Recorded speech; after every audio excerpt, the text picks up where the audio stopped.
पानी है तो सनातन में उसके रास्ते बताए, तो उसका पहला रास्ता सत्य है। श्रीमद् भगवद गीता के 15वें अध्याय का पहला श्लोक क्या है? ऊर्ध्व मूलम मदशाकम अश्वत्थम प्राहुरव्ययम्। माने के संसार का ये जो वृक्ष है ये उल्टा है, इसमें फल और पत्तियां नीचे है और जड़ ऊपर है। हमको जड़ों तक जाना है, हम फलों में फंसे, ये माया। तो कहे एकदा नैमि शरण्ये ऋषि शौनक आदिगण प्रपुच्य व्यास मुनीनाम कलो किम उपायते। क्या हमने अपने सत्य को जाना है? क्या हमने अपने सत्य को देखा है? क्या हमने अपने सत्य को महसूस किया है? क्या हमें भय है? क्यों है? अगर है तो क्यों है? तो कहीं ना कहीं कोई काम हमारे हाथ से ऐसा हुआ है जिस कारण से ये भय उत्पन्न हुआ। बाकी संसार की कोई ताकत आपको नहीं डरा सकती। आप उस परम पिता परमेश्वर के अंश हो। सनातन ने कभी अंधविश्वास नहीं फैलाया। ये अंधविश्वास उन्होंने फैलाया जिनको अपनी दुकानें चलानी थी सनातन के नाम।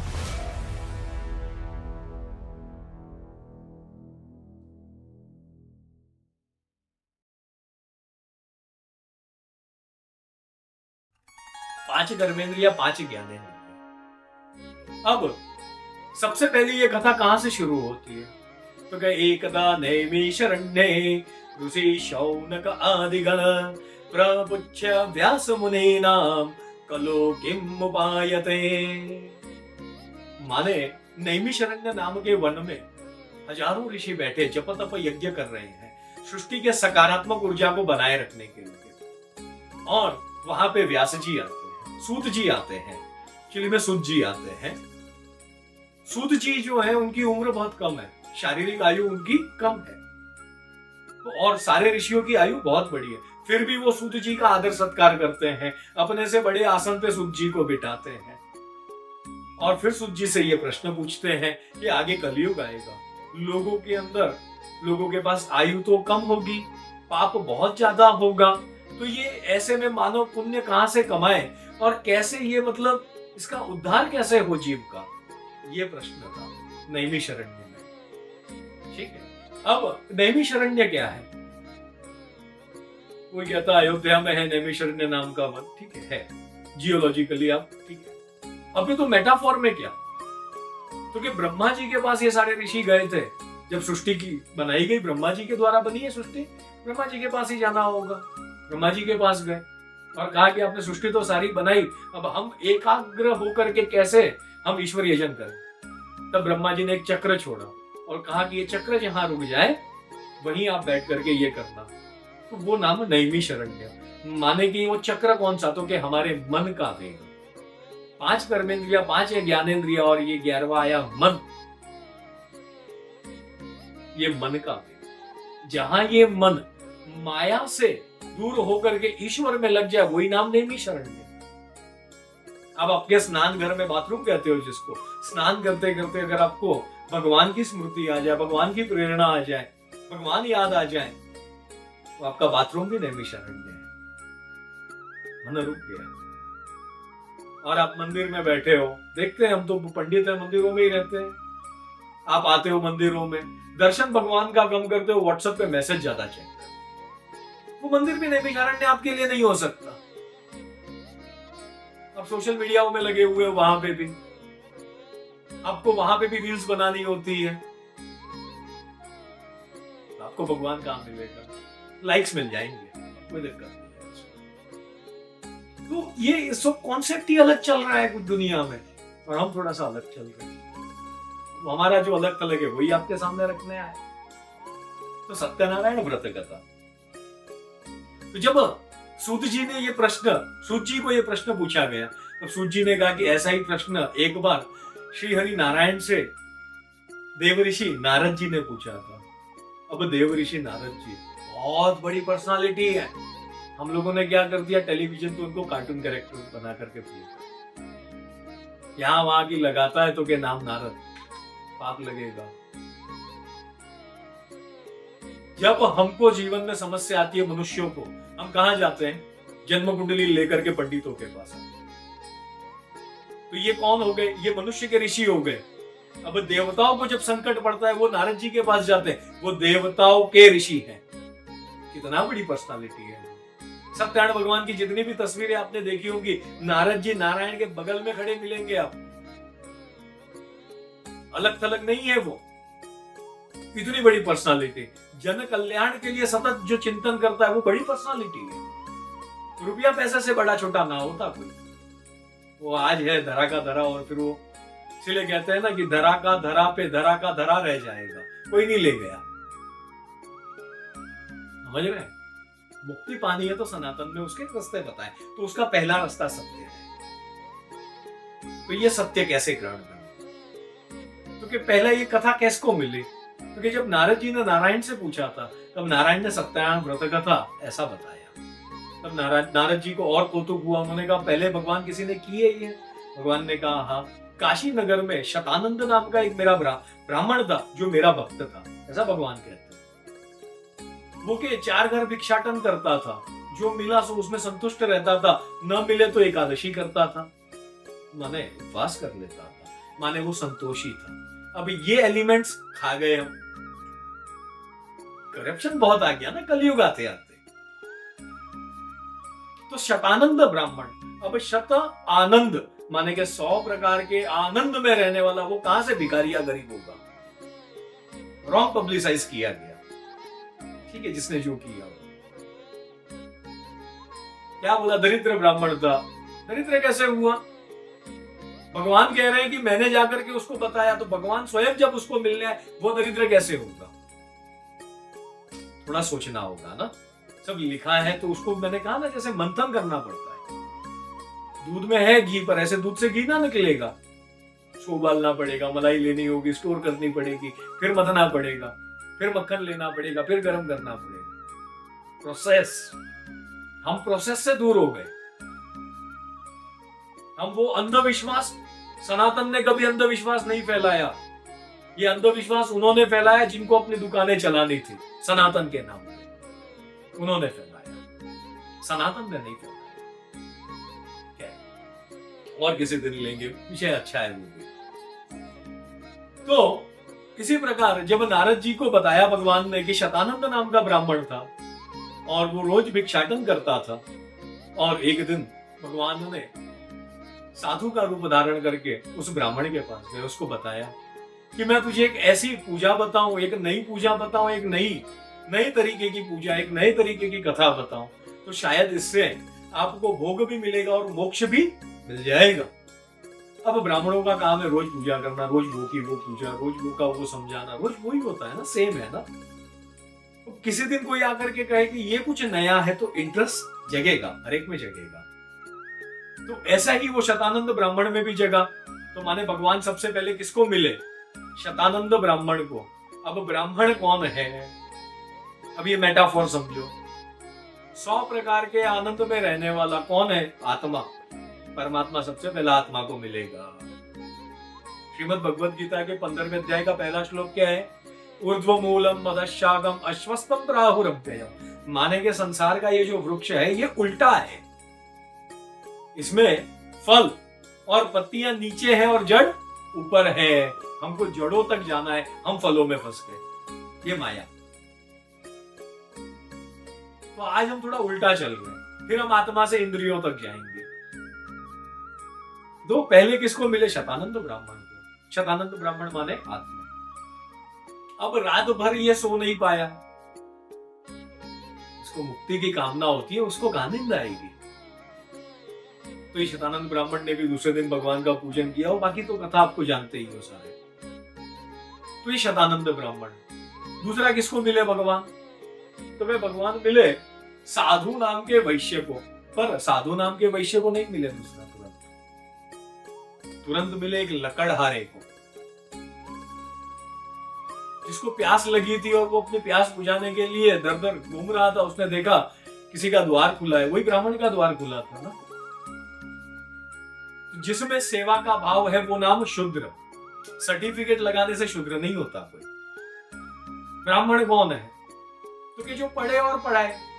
तो कौन पढ़ता है और कौन पढ़ाता है? ये बुद्धि, ये माथा, ये आंख, ये हमारे सेंसेस। तो ब्राह्मण किसको कहा? तो कि भगवान से पूछा गया था कि मां रूपादा उच्यते, वेदों का वाक्य है ये, कि मां रूपादा उच्यते, कि माने कि ब्राह्मण, आप रूप बताइए, आपका रूप कैसा है भगवान। तो ब्राह्मणों समुखमासित बाहु राजन्न ऊरु तदसयत वैश्य पद्भ्याम को शूद्रो अजायत, माने कि पैरों को शूद्र, ब्राह्मण को माता। तो लोग कहते हैं अरे ब्राह्मणों के क्यों पैर पड़ते हो? भले ब्राह्मण को माता कहा, पर वो है तो छूना तो पैर को पड़ेगा ना। तो किसको, पैरों को क्यों छूने को कहा? तो क्या सेवा को नमन किया। किसको किया? सेवा को नमन किया, पैरों को शुद्र कहा, ब्राह्मण को माता। ऊरु तदसयत वैश्य, पेट को वैश्य कहा। बाहु राजन्य, हाथों को राजा कहा। राजा माने क्षत्रिय। क्षत्रिय क्यों कहा और हाथों को? जब आप गिरते हो या पड़ते हो ना, सबसे पहले ये नीडर होकर के आगे को जाता है, बाकी पूरा शरीर पीछे को जाता है। ये नीडर है, जिसमें नीडरता है वही नाम क्षत्रिय। ऊरु तदसयत वैश्य, पेट को कहा। पेट को वैश्य क्यों कहा? क्योंकि इसको कभी भी कितना भी भर दो, ये कभी भी सब भरता नहीं है। उसी प्रकार एक व्यापारी कभी भी सेटिस्फाइड नहीं होना चाहिए। एक व्यापारी अगर सेटिस्फाइड हो जाएगा तो पैसे का चलन सृष्टि में बंद हो जाएगा। एक फैक्ट्री वो डालता है तो अपना ही पैसा बना रहा है क्या? नहीं भैया, उसमें जितने काम कर रहे हैं सबको तनख्वाह मिल रही है। जितनी मशीनें आ रही है, मशीन बनाने वालों को पैसा मिल रहा है। वो प्रोडक्ट जहां जा रहा है उनको पैसा मिल रहा है, ट्रांसपोर्टेशन वालों को। वहां कोई रिक्शा वाला लेकर के आ रहा है, उसको तो पैसे मिल रहे हैं। बाहर कोई चाय की दुकान खोल रहा है, वो भी तो पैसे कमा रहा है। पैसे का चलन घुमा, ये चलन घुमाना, ये काम वैश्य का। ठीक है, तो इस प्रकार से ये चार वर्ण है। सत्यायन की व्रत कथा ये चारों वर्ण के लिए है, इसमें कोई वर्ण भेद नहीं रखा। तो पहले किसको मिले? तो के ब्राह्मण को। दूसरा किसको मिले? तुरंत शूद्र को मिले। तो पहले समर्पण, सेवा का भाव। ब्राह्मण में समर्पण होता है भगवान के प्रति, इसलिए भगवान शीघ्र मिलते हैं। कोई कहता है ब्राह्मणों की क्या जरूरत है, हमारा और भगवान के बीच में mediator. Sorry boss, we are not the mediators. आपके थाली में अगर खाना रखा जाए, आपको कहा जाए खाओ और हाथ बांध दिए जाए, कैसे खाइएगा? ब्राह्मण आपके और भगवान के बीच में जुड़ने वाला एक हाथ है, और इसके लिए वो जीता है सतत इसी माया के भीतर। जब दुनिया रात को जाती है ना क्लबिंग करने, तब वो सो गया होता है, और दुनिया जब क्लबिंग से आती है ना, तब वो नहा करके स्नान संध्या करके काम करने के लिए तैयार खड़ा होता है। आप ही के समाज के साथ, आप ही के बीच रहता है ना। उसको कहीं रिजर्वेशन मिलता है, चाहिए भी नहीं ना। उसको कहीं रिजर्वेशन मिलता है ना, उसको कहीं डिस्काउंट मिलता है। और ब्राह्मण कभी किसी का डोरबेल बजा करके मार्केटिंग भी नहीं करता। आपको गरज होती है तब आप उसके पास जाते हो, वो आप तक नहीं आता। समझ रहे हैं? ये नाम समर्पण, क्योंकि वो ईश्वर को समर्पित है। दुनिया में कहीं आप जाओ अपनी समस्या लेकर के, सामने वाला एक कोटेशन और पैसे की बात करेगा, तो ब्राह्मण क्या कहेगा? कोई बात नहीं, बैठ तू 2 मिनट, पानी पी, शांत हो जा पहले। चिंता क्यों करता है? भगवान है, भगवान तेरा काम करेगा। ये विश्वास कौन देता है? ब्राह्मणों को आप पैर पड़ते हो, क्या देता है वो? तुरंत मुंह से आयुष्मान भव। 1 सेकंड में आपकी आयु बढ़ाने की कल्पना ब्राह्मण के अलावा कौन कर रहा है जगत में? ये उसके अंदर जो समर्पण भाव है, ये उसके आउटपुट्स है। हम देखते हैं व्यक्ति, एलिमेंट्स नहीं। इसकी हम एलिमेंट्स देखेंगे आज। तो ब्राह्मण को मिले, उसके बाद किसको मिले? तो कहीं शूद्र को मिले भगवान। मानेंगे दूसरा क्या एलिमेंट होना चाहिए? तो क्या सेवा। हमारे अंदर सेवा का भाव होना चाहिए। अब लकड़हारे को मिले, उसके बाद किसको मिले? तो कि उल्कामुख नाम का राजा था। राजा माने क्षत्रिय, माने इस हाथ से जो कर्म करूं वो सत्य का हो। मेरे पैर जहां जाए सत्य का पथ हो। मेरे मुख से जो निकले वो सत्य हो। मैं जो आत्मसात करूं वो सत्य हो। मेरे उदर तक जो पहुंचे वो सत्य से अर्जित हो। अगर ये हो गया तो मैं कितना प्योर, आप सब समझते ही हो। अब प्योर है तो फिर क्या दिक्कत है? किसका डर? किसी का भय नहीं। तो अभय होना है तो पहले सत्य को ग्रहण करना होगा। अब मिले उल्कामुख नाम के राजा को। अब उल्कामुख नाम का जो राजा था बहुत प्रभावशाली राजा रहा है अपने काल में, और राजा को मिले, राजा के यहां से वैश्य को मिले, साधु नाम का वैश्य। ये आजकल साधु नाम के वैश्य बहुत हो गए, जो सिर्फ नाम के साधु है और करते व्यापार है। हाँ, कलयुग में बढ़ गए। वैसा ही ये भी एक व्यापारी था जिसका नाम साधु था। ये व्यापार के लिए निकला था। जब इसको पता चला कि भाई ऐसा पूजन करने से संतान हो सकती है, तो उसके अंदर क्या आया, लोभ आया। वो पुनः अपने घर को गया। घर को जाकर के लीलावती से बात की, जो उसकी धर्मपत्नी थी। अब ये लीलावती कौन है और ये साधु कौन है? क्योंकि साधु आपकी बुद्धि और लीलावती आपका मन। ब्याह कभी पुरुष और स्त्री का नहीं होता है, मन और बुद्धि का होता है। एक अपनी बुद्धि लगा करके धन अर्जित करेगा सत्य के मार्ग से, और ला करके देगा मन को, और मन उस धन को लेकर के परिवार बसाएगा। अब हमने क्या कर दिया, हम घर में लोग बुद्धि लगाने लगे हैं। घर में कोई बुद्धि लगाता है? नहीं, बुद्धि व्यापार में लगाओ, संसार में लगाओ, घर में नहीं, घर में मन लगाओ। घर तो मन से सींचोगे ना। काम पर बैठे हो आप और सोच रहे हो घर का, घर में बैठे हो और काम का सोच रहे हो, ऐसा नहीं होगा। थोड़ा सा ऑर्गेनाइज खुद को करना पड़ेगा।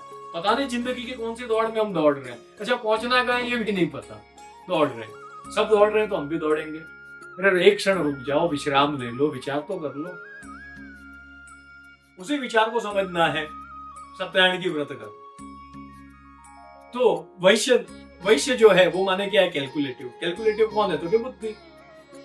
और जो मन से सोच रही है वो कौन? तो क्या लीलावती। अब इन दोनों के सामंजस्य से एक संतान की उत्पत्ति हुई, जो चंद्र की कला के समान बढ़ने लगी। नाम रखा कलावती। अब वो क्या है? विचार का बिंदु। विचार जब आरंभ होता है, एक बिंदु से आरंभ होता है, और जब आप उसके ऊपर और विचार करते हो वो इन्फिनाइट तक जाता है। और मन और बुद्धि, इन दोनों के सामंजस्य से एक बिंदु उत्पन्न हो तो वो परमात्मा की तरफ ले जाएगा। तो मन और बुद्धि, इन दोनों के सामंजस्य से एक बुद्धि, एक बिंदु उत्पन्न हुआ, उसका नाम कलावती रखा। माने विचार, ईश्वर का पूजन करना, ईश्वर के चरणों में जाना। ये विचार अब आने लगा भीतर धीमे धीमे। अब उसमें क्या हुआ, बुद्धि ने फिर इसको क्या किया, पोस्टपोन किया कैलकुलेटिव मोड में, कमिटमेंट को पोस्टपोन। तब क्या हुआ, तो कि राजा चंद्रकेतु के नगर में पहुंच गए, रत्नासुर नगर में। अब चंद्रकेतु कौन है? तो जन्म कुंडली में जब चंद्र और केतु साथ में आते हैं, इसको कहा गया ग्रहण योग। क्या कहा गया? ग्रहण योग। अब बार बार सत्य की कमिटमेंट को पोस्टपोन करने से व्यक्ति के जीवन में अपने आप ग्रहण योग लग गया। अब ये किसने लाया? किसी ने नहीं लाया जीवन। उसका कमाया भी राजा ने जब्त कर लिया। अपितु किसी एक दिन वो जो विचार था कलावती नाम का, वो विचार पुनः कहीं गया। उसको सत्यानारायण भगवान का पुनः कहीं पूजन मिला। उसने आकर के लीलावती माने मन से पुनः डिस्कस किया। उसने संकल्प लिया मन ने, कुछ हो जाए, मैं कल सुबह आपका क्षमायाचन का पूजन करूंगी। पति घर आ जाए तो उनके साथ मिलकर के मैं पूजन करूंगी। इस प्रकार से उसने जितने कमिटमेंट किए, भगवान तुरंत राजा चंद्रकेतु के स्वप्न में जाकर के भगवान ने दृष्टांत दिया 4 हाथ वाले चतुर्भुज नारायण ने, और आदेश किया उनको छोड़ने के लिए। माने कि फिर अगर वो जो छूटा हुआ विचार अगर पुनः पकड़ में आ जाए और उसके ऊपर तुरंत कार्यरत हो जाओ, तो ग्रहण योग जैसी बाधा भी एक क्षण में समाप्त हो सकती है। ये सारा कब होगा? पहले सत्य को पकड़ना होगा। क्या हमने अपने सत्य को जाना है? क्या हमने अपने सत्य को देखा है? क्या हमने अपने सत्य को महसूस किया है? क्या हम में भय है? क्यों है? अगर है तो क्यों है? तो कहीं ना कहीं कोई काम हमारे हाथ से ऐसा हुआ है जिस कारण से ये भय उत्पन्न हो। बाकी संसार की कोई ताकत आपको नहीं डरा सकती। आप उस परम पिता परमेश्वर के अंश हो। आप कितने स्ट्रॉन्ग चीज हो, आपको कौन डरा सकता है? आपके कर्म ही आपको डरा रहे हैं। तो अपने कर्म से अवगत होना, और शास्त्र ने, सनातन ने तो बहुत इजी व्यवस्था रखी है। जब आपको रियलाइज हो जाए कि आपके हाथ से पाप हुआ है, उसके प्रायश्चित के क्रम लिखे हुए हैं। हर बार पाप, कोई कहता है कि गुरुजी इतना पाप होता है, कितना प्रायश्चित करूं? जितनी बार पाप होता है उतनी बार प्रायश्चित कर। इससे तेरे शरीर को, इंद्रियों को अभ्यास मिलेगा प्रायश्चित का, वो दंड मिलेगा इंद्रियों को। अपने आप वो पाप की प्रवृत्ति दूर चली जाएगी। सरल है, सिंपल है ना? तो ऐसे ही सत्यनारायण व्रत कथा, ये थोड़ा सा मेटाफोर आज आपको देने का प्रयास किया है। और फिर आपसे पुनः भेंट लेते हैं। तब तक के लिए स्वस्थ रहो, मस्त रहो, खूब आनंद में जियो। बोलो सत्यनारायण भगवान की जय।